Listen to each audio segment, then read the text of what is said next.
Bonjour à toutes et à tous. Aujourd'hui, je vous emmène dans mon processus créatif pour créer de nouveaux inserts.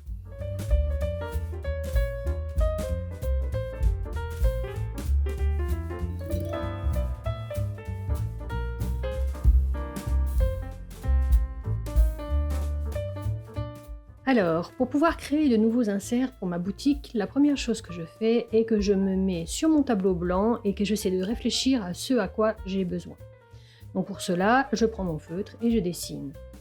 Comme vous voyez ici, j'ai ma petite plante qui me gêne et bien sûr, en essayant de la déplacer, hop, catastrophe! Je vous épargne le ménage et reprenons. Donc, comme je vous disais en introduction, je souhaite créer une fiche produit pour mettre dans mon agenda, mon classeur à 6 anneaux, dans lequel je gère ma boutique. Alors, j'ai beaucoup d'idées de produits. En fait, je ne sais pas trop comment je vais m'organiser. Mais plutôt que d'avoir tout ça éparpillé à droite à gauche, j'ai décidé de créer un insert pour pouvoir décrire correctement les produits que je souhaite créer. Après, en fonction de ce que je mettrai sur la fiche, je verrai comment je vais m'organiser et comment je vais caser tout ça dans mon emploi du temps. Donc la meilleure solution pour moi, c'était simplement de dessiner ce dont je pourrais éventuellement avoir besoin pour ma fiche produit, avant de la créer.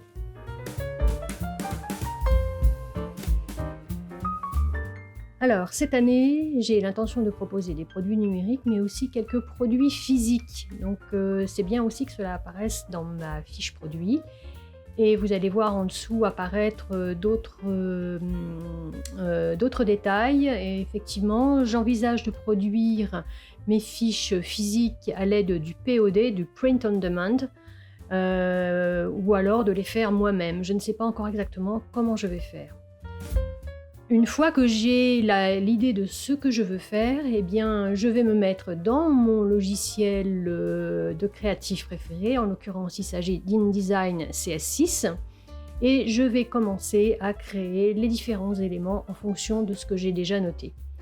Alors bien sûr, ce sera un processus qui sera un petit peu itératif, je vais certainement revenir en avant, en arrière, en fonction de ce que j'envisage de faire, de façon à créer une fiche correcte, une fiche qui me conviendra à la fin.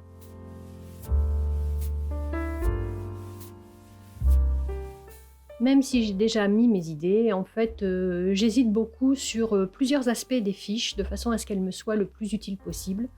Il est clair que j'ai besoin d'avoir accès directement aux caractéristiques, pour savoir, quand je vais les mettre en production pour la boutique, savoir comment je vais m'organiser. Donc vous voyez, en fait, j'hésite beaucoup, je reprends, finalement la liste à puces ne me convient pas, donc je vais simplement mettre une série de lignes. Et puis, comme vous allez voir un petit peu plus loin, j'ai décidé en bas de mettre une zone blanche qui va me permettre aussi de dessiner. Parce que je ne dessine pas uniquement au tableau blanc avec mon feutre, mais également sur mes fiches. J'aime beaucoup le papier, bon ça vous le savez, si vous me suivez sur cette chaîne, et en fait, dessiner sur le papier, pour moi, c'est quelque chose de très créatif. Alors vous voyez, le logiciel, mon logiciel est un petit peu vieillissant maintenant. Si vous avez une version plus récente d'InDesign, ça irait sans doute beaucoup plus vite pour vous que pour moi. D'ailleurs, à ce sujet, j'envisage de changer de logiciel. Je viens d'acheter le logiciel Affinity et si le sujet vous intéresse, une fois que je l'aurai bien pris en main, je pourrai vous faire une vidéo dessus. Je vous signale tout de suite, ce n'est absolument pas rémunéré, c'est juste parce que j'ai un petit peu flashé sur le logiciel. Et accessoirement, il est un petit peu moins cher que les abonnements de chez Adobe, même si ça n'enlève rien en qualité au logiciel Adobe, bien entendu. Donc voilà, vous voyez, ma fiche avance tranquillement.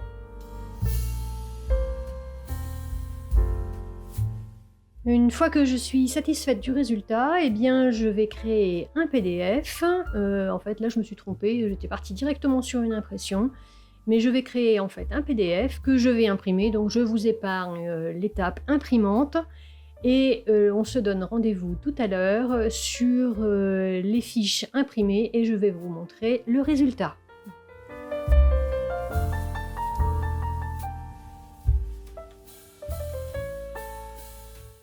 Alors, une fois que j'ai imprimé mes fiches, je vais tout simplement les découper. Donc, pour faire des économies de papier, en fait, j'utilise une feuille A4, je coupe au milieu, tout simplement, au massicot. Ça, vous m'avez vu faire le plein de fois.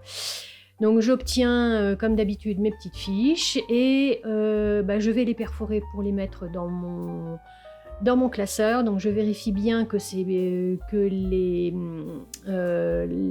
la perforatrice est bien mise pour un format A5 et puis ensuite je n'ai plus qu'à perforer mes fiches.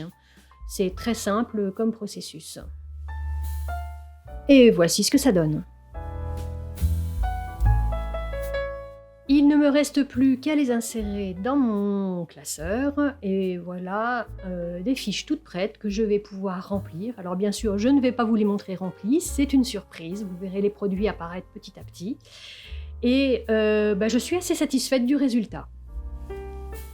Voilà, donc ça c'était le dessin de départ. Vous voyez que la fiche a bien évolué et que j'ai un petit peu apporté des modifications.